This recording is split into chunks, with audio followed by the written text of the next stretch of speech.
It's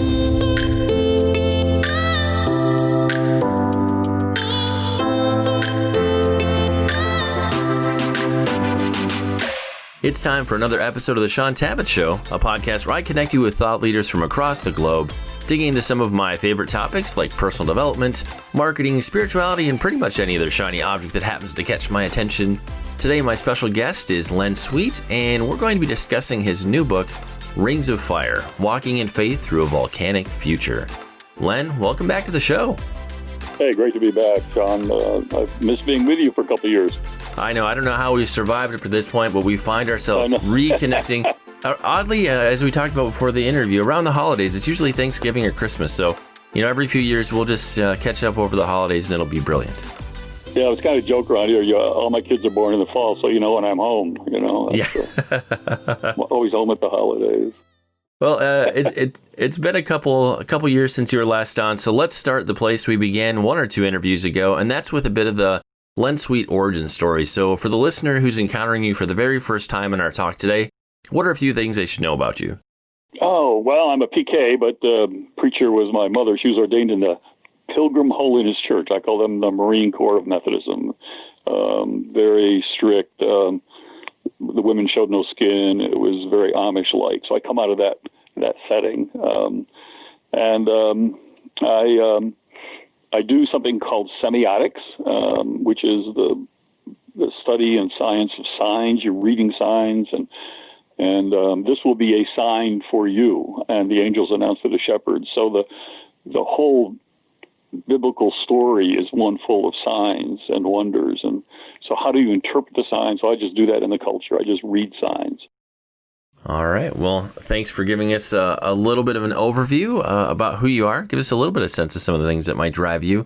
Next, let's get into what you might call the story behind the book. I know talking to you in previous interviews, you have a bunch of ideas, books that you're working on all at once. But for this particular book, for Rings of Fire, why was this the right time for this book to come out? What were some of the things that you maybe saw in your own life or in culture that indicated this was the season for this book to come to life? Yeah, well, that's a really good question. It really starts the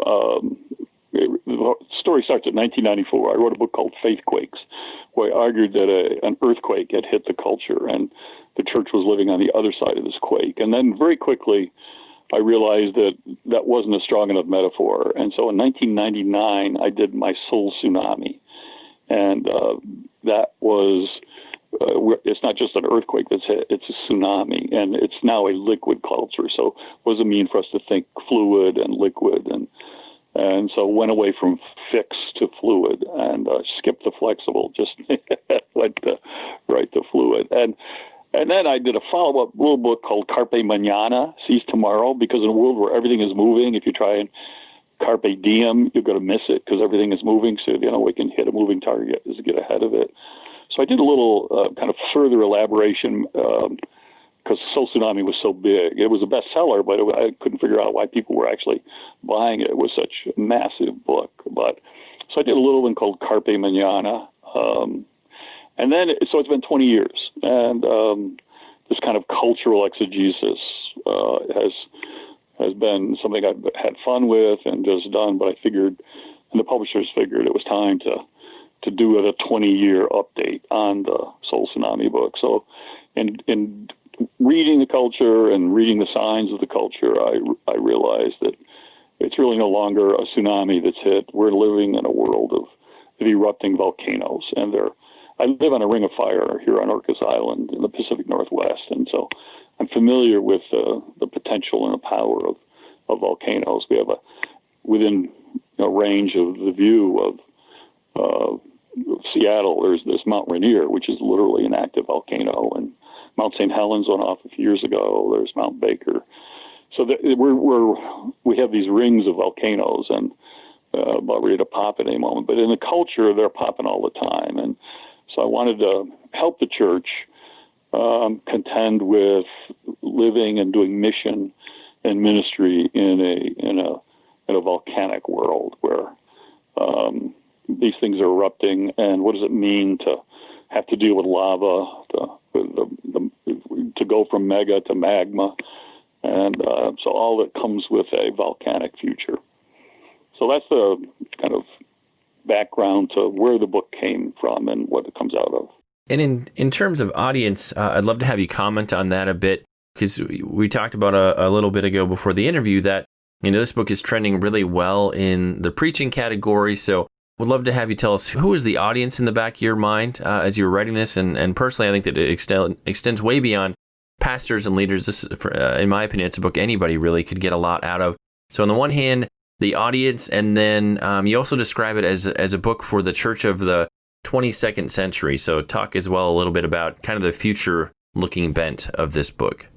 Yeah, well, they're really kind of the same answer to both, because I really wrote the book for anybody who's a disciple who sees themselves in ministry and mission, and that ought to be every disciple. So really, it wasn't written just for preachers or for pastors. It was written for disciples, but disciples who understood, and this is kind of jarring at first, but suddenly it makes sense, who were prepared for a ministry into the 22nd century, and that sounds really, really challenging. But the most important person in my life, aside from my mother, her name was Marie All. She lived in Dayton, Ohio, and she was born in 1897, and she died in 2003.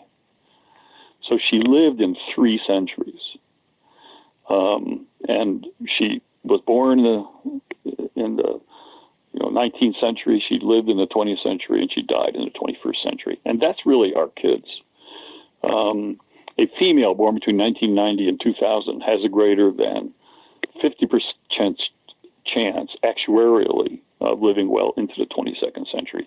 A male or female born between 2000 and 2010 has a greater than 50% chance of living well into the 22nd century.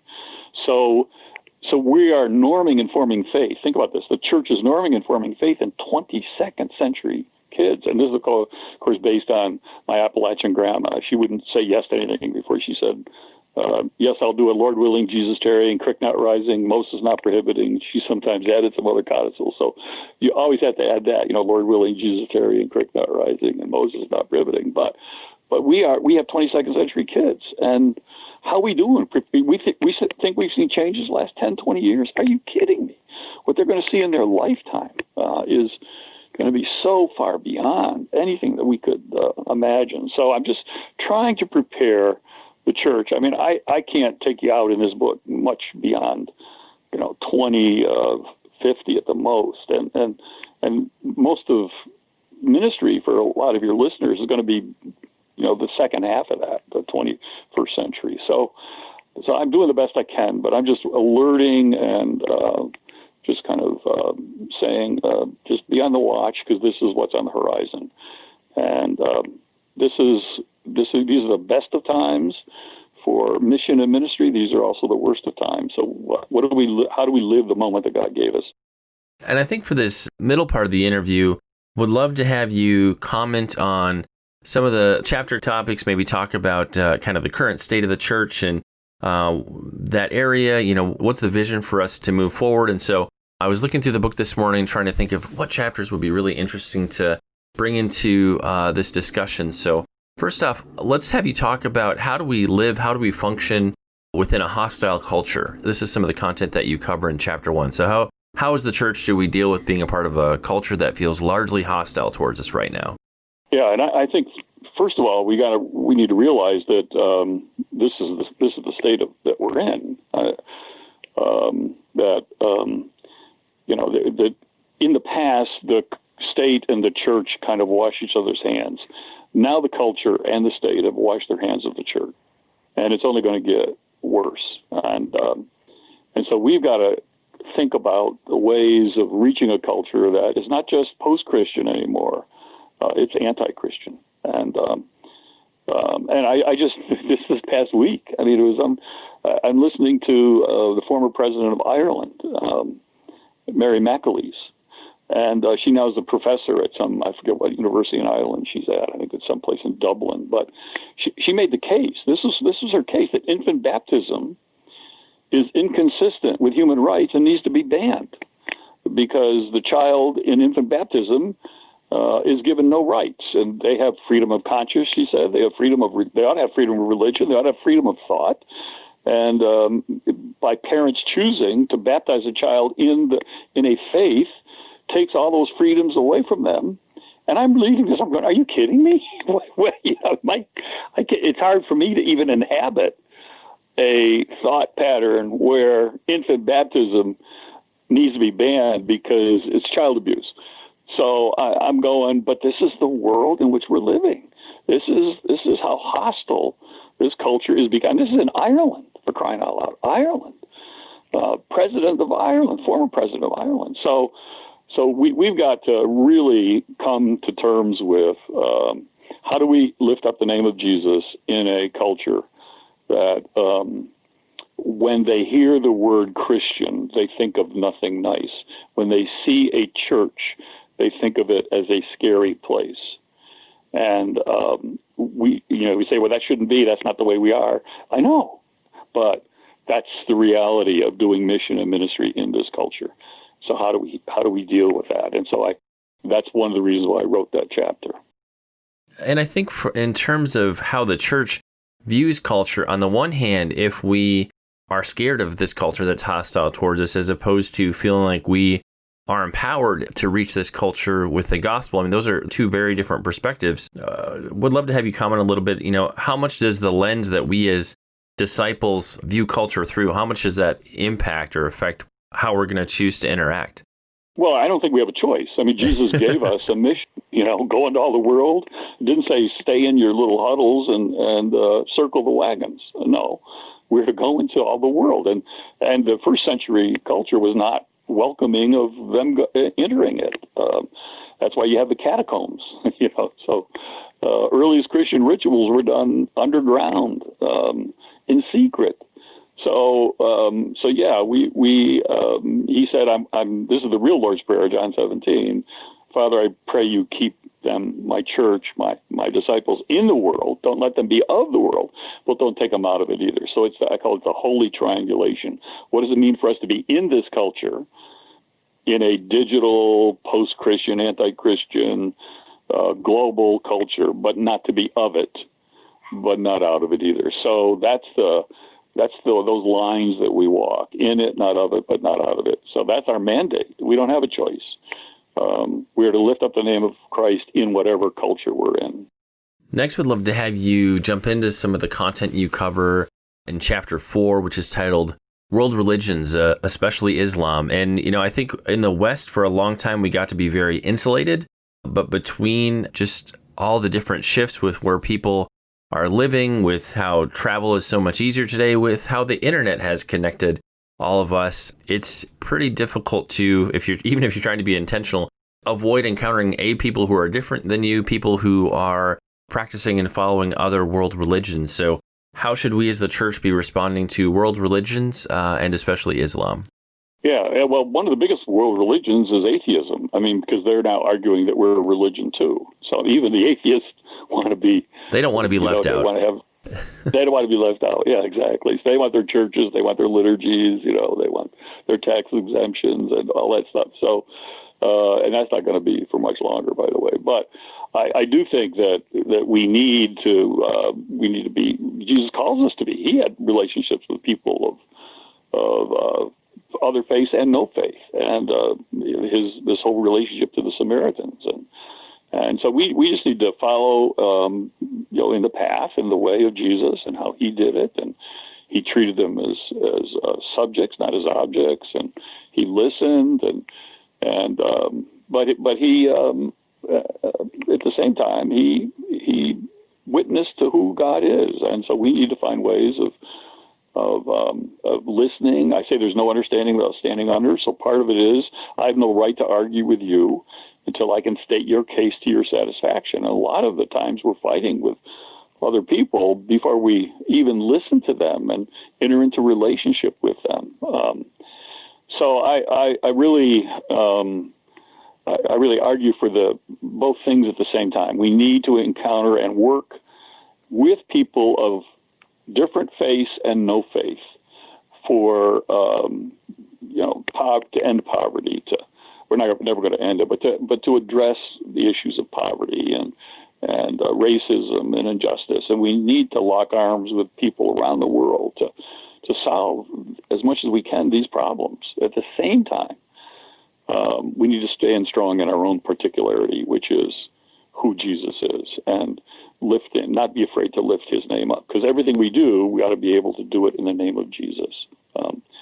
So it's going to require us to go two opposite directions, to get more particular in our faith. In other words, more passionate and in love with Christ. At the same time, not be afraid to lock arms with people of other religious traditions and no tradition to deal with some of the pressing and driving forces that are driving this world to destruction. Next, let's transition into talking about suicide culture. That's one of the things that you cover in chapter 10. And, I don't think you can turn on the news without seeing something related to a suicide. And at this point, I don't think I know anybody, whether it's friends or family, who hasn't been affected, impacted by suicide. So on the one hand, would love to have you comment on why do you think we see just the uptick, the rise of suicide in culture and in society, and how should we as the church respond? Yeah, well, that is really, everybody listening to this interview, I'm sure, has stories of suicide in their family and in their friends, and it just pushes all the buttons. And even anybody who suffers from depression has suicide fantasies. I mean, so it comes with just normal kinds of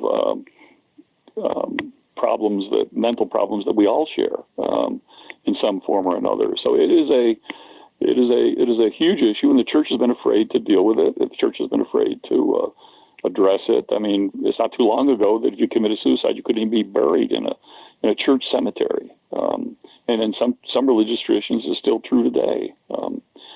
So I really think this is a real time for the church to step in and to offer compassion and care to the families of those, and to realize that God has a word and a message and open arms for those that just found life too much and just were agonized in spirit for whatever reasons. It can be physical, it can be mental, but mental can be as strong as physical. So I just think the church has got to show a lot more care and compassion. I'll never forget, in my first church, we had a very prominent layperson who I got a call from his business that he had they'd done the books and they found that he had embezzled some money to pay for some bills. And he was scheduled actually to do the stewardship sermon, or the minute for mission, the next Sunday, which is only to be like 2 or 3 minutes, but he was the one on the docket. And so I called his wife. He wouldn't talk to me. I stopped over. He wouldn't see me. He went into hiding, and I did everything I thought I could do because I told her I want him to still speak. We love him. We care for him. Everybody falls, and we're here to help him back up again and do what we can. And it was hitting the news that week that he had embezzled some funds from his business. And Saturday night, he committed suicide. And it still sticks with me to this day. The first place you ought to be able to show your face when you've fallen and sinned and failed in your life, the place that ought to be the first place where you got arms around you and people to love you ought to be the church. And instead, I think it was partly the fear of my not letting him off the hook, saying, I still want you to do this. And to this day, I don't know if I made the right decision or not, but his fear of appearing before his brothers and sisters in church, the enormity of the guilt of what he had done, he just couldn't face it, and he took his own life. And I'll be haunted by that for the rest of my life. And so I have a real tender spot here for the role of the church in being a compassionate place and a compassionate people. Well, let's transition into a slightly lighter topic, and I'm kidding for the lightness of the next topic. In chapter 21, you talk about the hashtag Church2 Movement. There's been a lot of drama lately in Christian media, especially about, and not that this is anything new, about the role of women in the church and where do women belong in the church. And depending on what faith tradition you are a part of, there is a wide variety of opinions. So would love to have you give us some commentary on really the increasing prominence and I guess, just women seem to be taking a bigger and bigger role in the church, whether some people are okay with that or not. So what's the state of culture and how should the church respond? Well, yeah, for me, it has never been an issue because I come out of a Wesleyan tradition where women have been ordained and are ordained, and a mother who's a preacher herself. Now she got defrocked because my father gave her a wedding ring. He was the liberal. He was a Free Methodist. And so she accepted the wedding ring, and she brought up on charges of worldliness and got defrocked by the Pilgrims. And so it's not that it wasn't contentious being a female preacher in the church, but we did bury my mother from the church that she planted and founded and was its first co-pastor. So it was a real special moment to do that. But I think we are going to be seeing, as we should be from my standpoint, the emergence of full equality and reciprocity in the life of the church, and the gifts that women bring. And Billy Graham even admitted that maybe his daughter was his best preacher, and it was just the confines of the church that didn't enable her to shine. And so I've always regretted that about what the church can do to suppress voices and suppress people with tremendous gifts. We're going to be seeing in scholarly circles, let me tell you, in the next 20, 30 years, a raft of articles coming out about how Jesus just didn't travel with these 12. We have this idea of this band of brothers, bachelors. Well, first of all, most of the disciples were married. But there were also, when they were traveling, some may have traveled with their families, but there was feeding issues, who fed them. So there was a whole group of women as well that would have traveled with them. And so we're finding out more and more the names of them, the stories of them, the importance of them. Some of Paul's kind of heroes of the faith are women that have inequality with men in his celebration. And so we're seeing all sorts of new scholarship coming out that is celebrating the role of women in both funding Jesus' ministry, being a part of Jesus' ministry, promoting his ministry, nourishing his ministry. Let me end with this little section with this. Jesus' favorite place to hang out was Bethany. And it's only a couple of miles from Jerusalem, so he can slip out of the city, get away, kind of get away from his disciples. His best friend was not one of the 12. That's always important to hear, that you need a best friend. 61% of clergy say they have no best friend. I just tell them, what are you better than Jesus? Even Jesus had a best friend. But he wasn't part of your inner team. He was outside. But it wasn't just one. It was Lazarus and Mary and Martha. But you know why Jesus also loved to hang in Bethany. And it was not just because he loved to intellectually engage with Mary and to have fun with Lazarus. It was Martha's cooking. And Jesus is always eating. If you read the Gospels, you're not getting hungry, you're not eating them right. We're eating them right because he's always, Revelation 3:20, behold, I stand at the door and knock. If anyone will open the door, I'll come in, but you better have some food ready. I'm going to come in and eat. So, but he loved, this is my second question when I get to heaven. Number one is going to be describe why sleep was part of your design for all of us. We got such a short time to live. You've already designed it so we spend a third of it dead. I don't understand this. So that's number one. Number two, what was your favorite Martha food, and can I have a taste of it?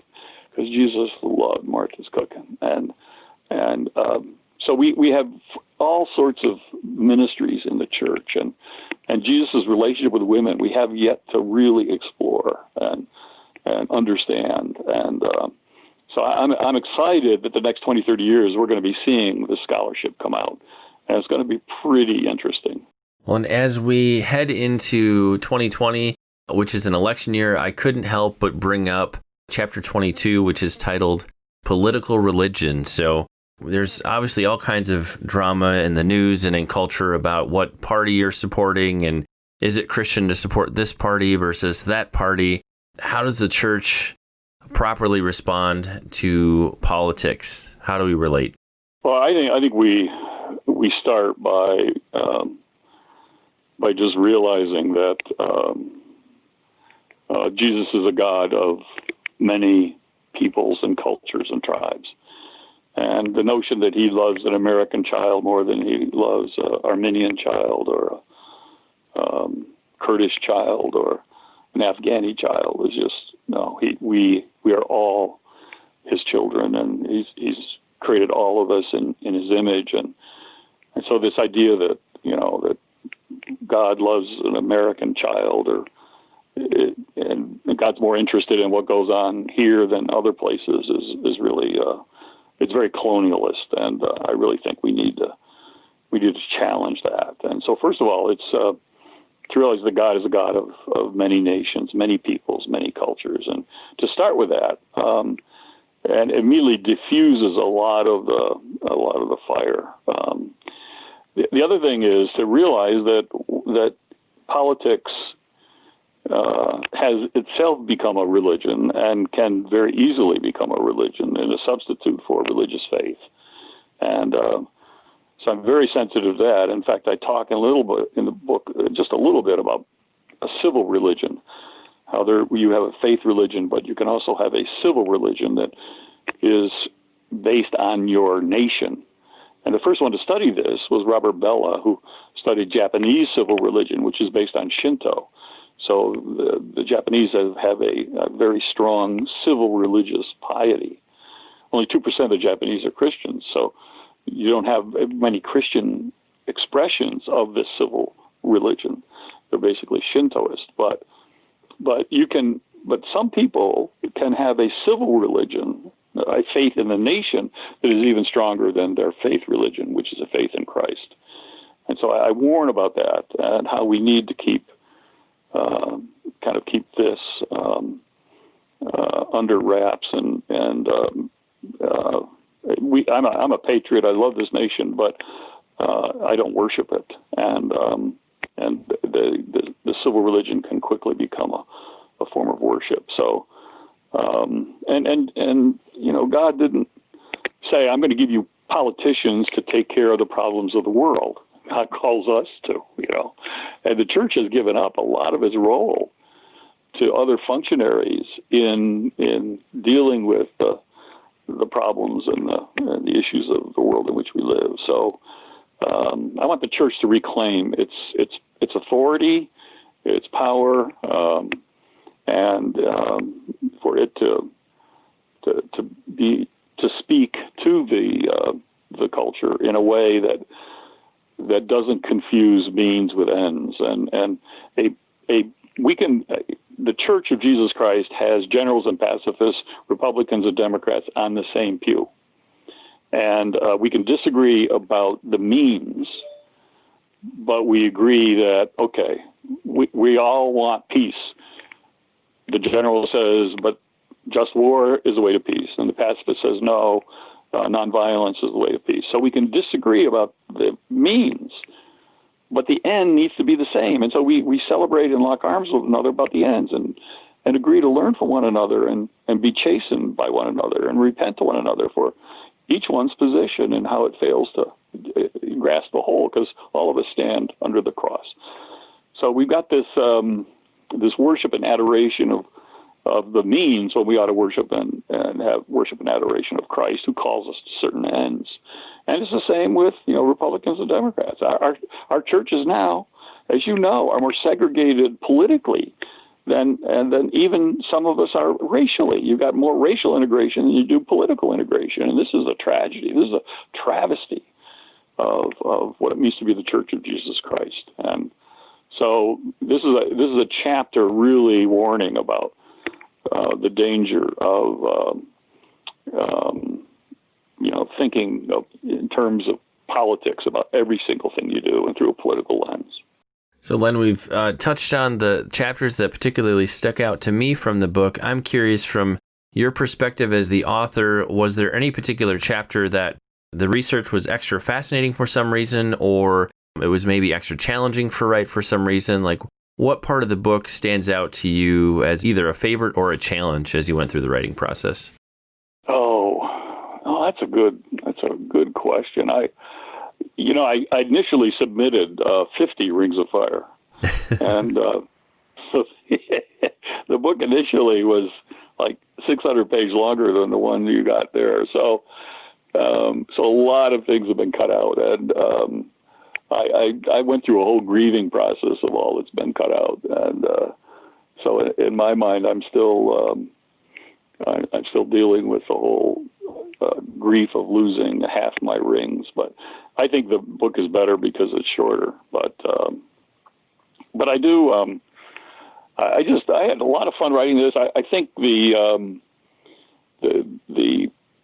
sections on the most challenging sections for me to write was on GRAIN, GRAIN, genetic engineering, robotics, artificial intelligence, infotechnology, and nanotechnology. And those are going to be hard for the church to read. We're within 20 years of pastors being asked, will you marry me? And this is my spouse, and it's a robot. And that's how human-like these robots are going to become very quickly. In Japan, they're already doing this. There are already marriages with electronic digital animes and things going on. But so it was a really challenge to wake up for the church to realize we need greater clarity than ever before. What it means to be human, what it means to be a disciple of Jesus, where we can say yes and where we have to say no. The first directive we were given is go there, eat of these trees. Eat. How many trees did God give us? Thousands, tens of thousands. Most of them have fruit. Some of them don't, just there for beauty, but eat. But see that tree? Don't go there. And so we need in the church to be able to say to our people and to this culture, go there. You want to clone tomatoes to feed the hunger, to feed the world? Okay, it's a tomato, for crying out loud. It's a tomato. But you want to clone a human? Don't go there. And so we need to be able to say yes and no to this culture.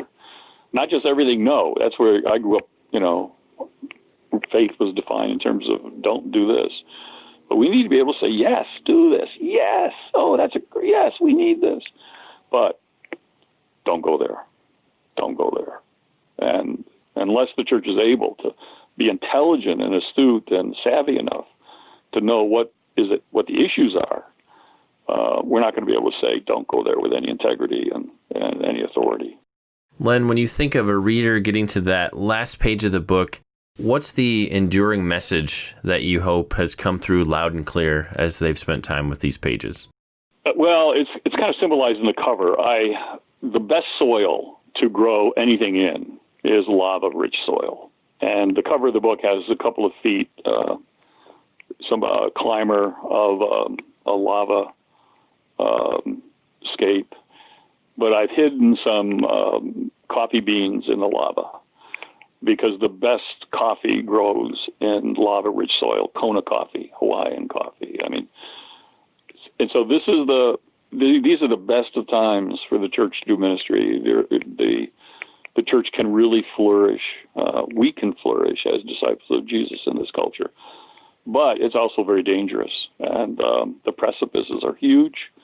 lava is hot. It changes everything. Nothing can stand in its way. You have to know where and how far you can go and where you got to say no. Don't go there. So I hope that the reader comes away, wow, is this an exciting time? We're coming into Advent. The Advent means basically is the source of the root of the word adventure. And I'm trying to encourage that as what it means to follow Jesus is you're an adventure. And Advent means the arrival of a surprise and a new gift and a coming. And the life of faith is the greatest adventure anyone can have. And this is going to be the greatest adventure that the church has ever seen moving into this future. So it's an Advent. It's an adventure. But we need each other for this adventure, and we need to lock arms with each other for this adventure, and we need to support each other for this adventure. And too much of the church is focused on ripping each other apart and clawing each other down, and rather than supporting and lifting each other up. Even if we disagree about some things, we need each other for this future, and we need to support one another. I got a Presbyterian brother who's a minister, member of the Philadelphia Presbytery. We fight all the time. He's a Calvinist and I'm a Wesleyan, and we have the best of time doing it. And there's nobody I want more to meet this future with than my brother. And so I love this challenge, and I hope people find the excitement of what it means to be part of one of the greatest moments in the history of Christianity. And God chose us to be there for it, to serve this present age, our calling to fulfill. And Len, for the listeners who want to connect with you, find out more about this book and other resources, where are some of the places we can find you online? Yeah, you can go just to leonardsweet.com, or I'm on Facebook. I post things every day, a couple times a day. Len Sweet. I'm on Twitter, Len Sweet. I also do something called Preach the Story, and if you, I post things on there every day on Facebook. It's called Preach Story, but there's also a website, preachthestory.com, where I post 2 different sermons a week for pastors to help them position themselves to meet some of these challenges and to bring the stories of the Scripture into the vernacular of the culture in which we live. So there's multiple ways of doing it. A lot on social media, but also, and then of course the books. And I hope people enjoy this. And it's quite a ride. Well, and like we do with every episode, we'll have detailed links in the show notes, places where you can connect with Len and pick up your very own copy of the book. It's time to bring this episode of the Shaun Tabatt Show to a close. Many thanks for being a part of my conversation with Len Sweet. Once again, our book today was Rings of Fire, Walking in Faith Through a Volcanic Future. For more on Len, be sure to stop by his website over at leonardsweet.com. And as he mentioned, another great place to connect with his resources is preachthestory.com. And Len, I just want to say thanks so much for sharing with us once again. It's been a great pleasure and an honor to have you back in the show. Shaun, it's great to be back with you. Thanks.